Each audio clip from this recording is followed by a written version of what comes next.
Salut, c'est Nilem et aujourd'hui je te retrouve dans un tout nouveau podcast où je vais te démontrer l'importance d'avoir des loisirs à côté du travail. Ça peut être à côté de ton métier comme de tes études ou de tes cours. En tout cas, dans un premier temps, je pense qu'il est très important de distinguer les deux, c'est-à-dire d'un côté le travail et de l'autre le loisir. Donc d'un côté on a le travail, donc le travail c'est quoi? Le travail, si on en prend l'étymologie du mot travail, il provient du latin tripalium, ce qui fait référence en fait à un objet de torture qui servait à attacher les bêtes, et il me semble que c'était notamment pour le travail de la terre. Donc ici, on retrouve une origine donnant un sens de souffrance, de contrainte au travail. Après le travail, il pourrait également provenir de l'espagnol trabajo, où ici on a plus la notion d'effort, voilà, un effort afin d'atteindre un but précis.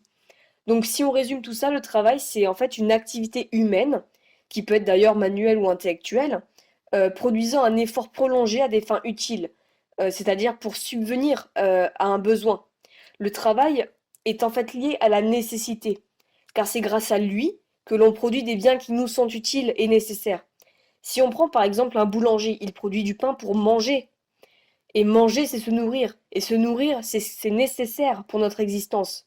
Donc le boulanger, il travaille pour se nourrir, ce qui est nécessaire pour lui. Alors que de l'autre côté, on retrouve le loisir. Le loisir, c'est une activité que l'on effectue en dehors de notre temps de travail, donc à côté des contraintes du travail. Si tu es étudiant, ton travail, tes études t'obligent voilà, à réviser, à apprendre, à rédiger, à rendre des travaux à temps. Je vais juste faire quand même une petite précision.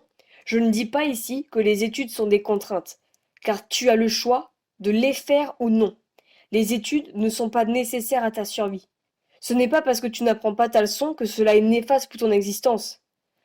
Après, je suis d'accord que, à première vue, on pourrait penser que les études sont nécessaires pour vivre, car elles vont nous apporter un métier, avec un salaire pour acheter de quoi se nourrir et boire, ce qui est nécessaire.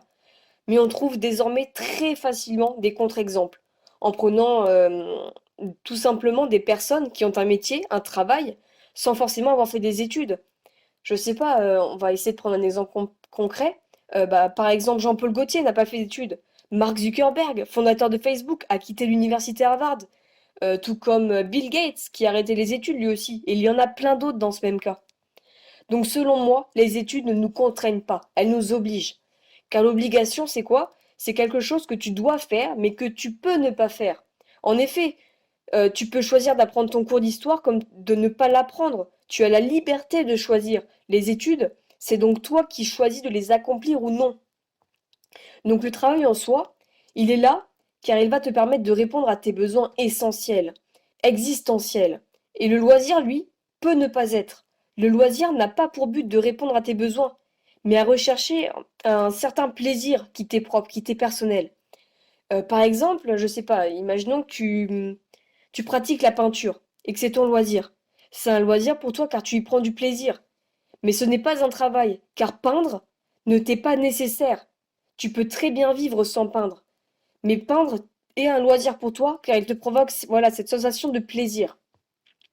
Donc si on résume, tout le monde peut vivre sans loisir. Mais pour ma part, il est très important d'avoir des loisirs à côté du travail.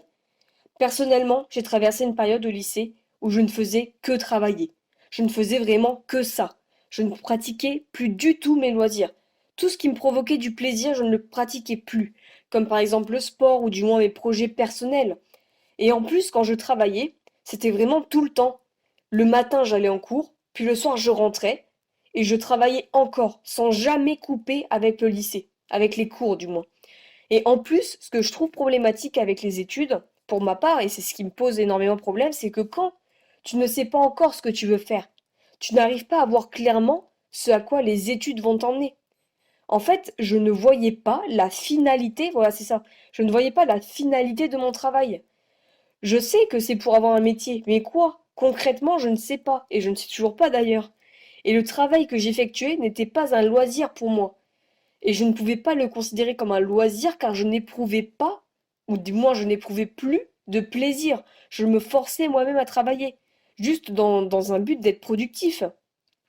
Mais au fur et à mesure, du coup, j'ai commencé à voir les effets de cette surcharge de travail cumulée, en plus avec une absence de loisirs. Je faisais que travailler et j'avais pas de plaisir à côté.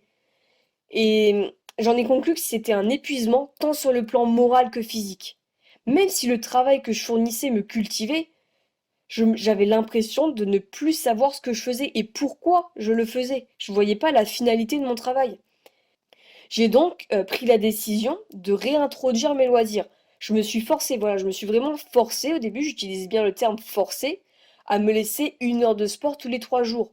Et au début, comme le loisir n'a pas pour but d'être productif, je me disais que ça allait forcément de toute manière rendre mon travail moins productif.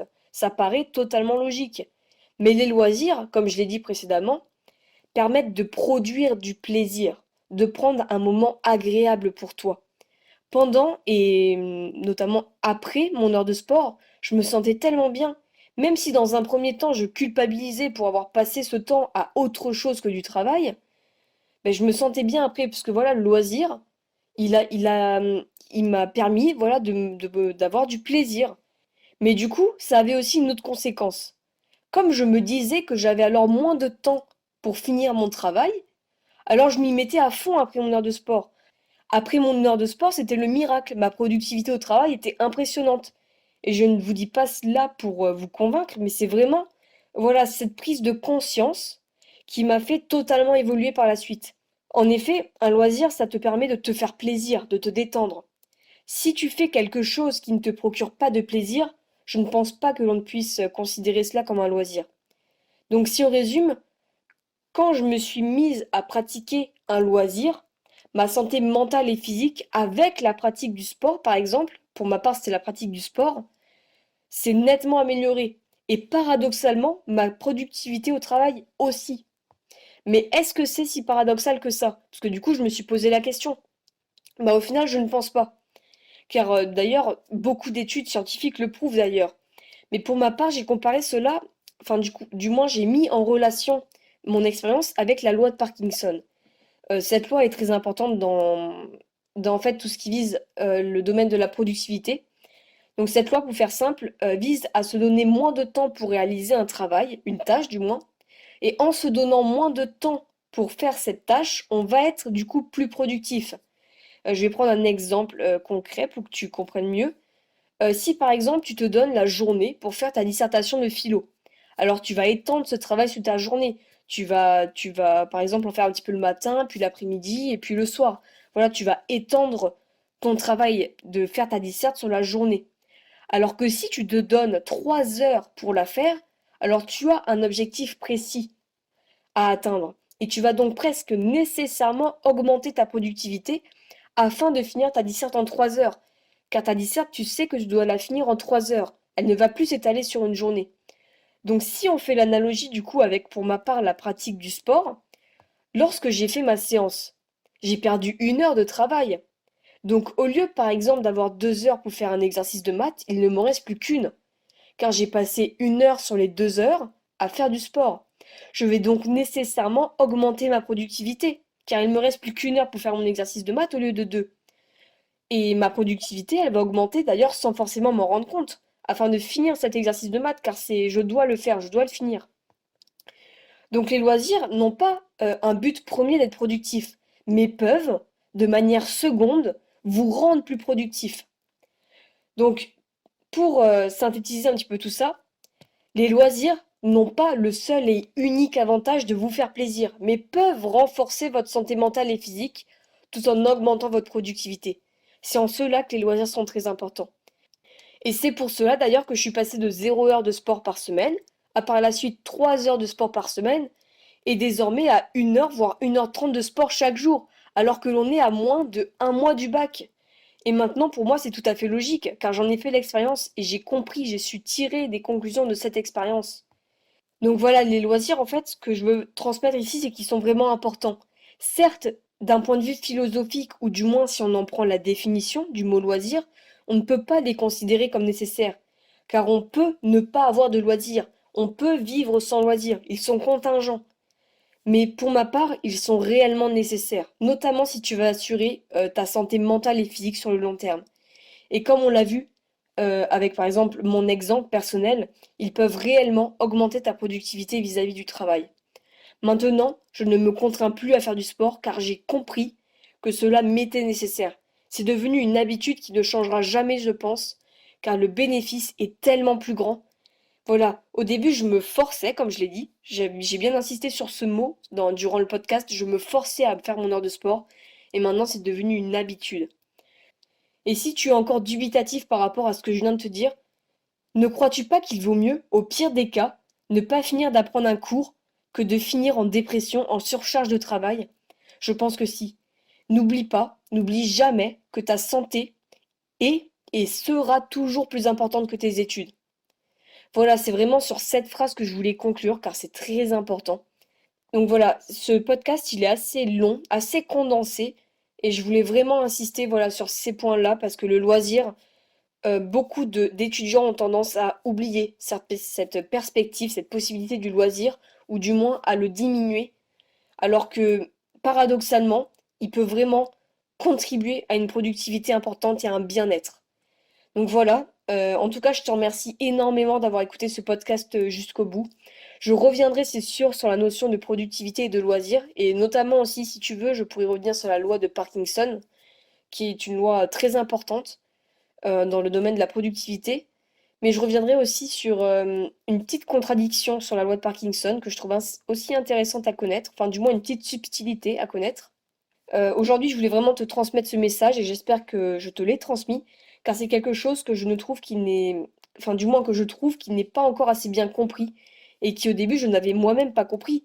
Et c'est grâce à mon erreur, mon échec, ma propre expérience que j'ai compris cela. Et je m'en porte bien mieux maintenant.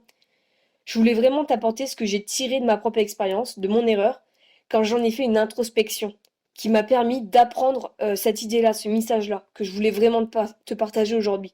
Car je pense que cela peut t'apporter beaucoup, et beaucoup, beaucoup dans ton bien-être et dans ta productivité au travail. Donc voilà, merci encore. N'hésite pas à t'abonner sur la chaîne si tu veux voir les autres podcasts et ne pas rater les prochains. N'hésite pas à liker, ça me soutient énormément. Laisse-moi des commentaires sur ce que tu penses de ce podcast. J'aimerais beaucoup savoir ton avis. J'aime énormément discuter avec vous, donc n'hésitez pas. Et ben, je vous dis tout simplement à la prochaine. Et merci encore.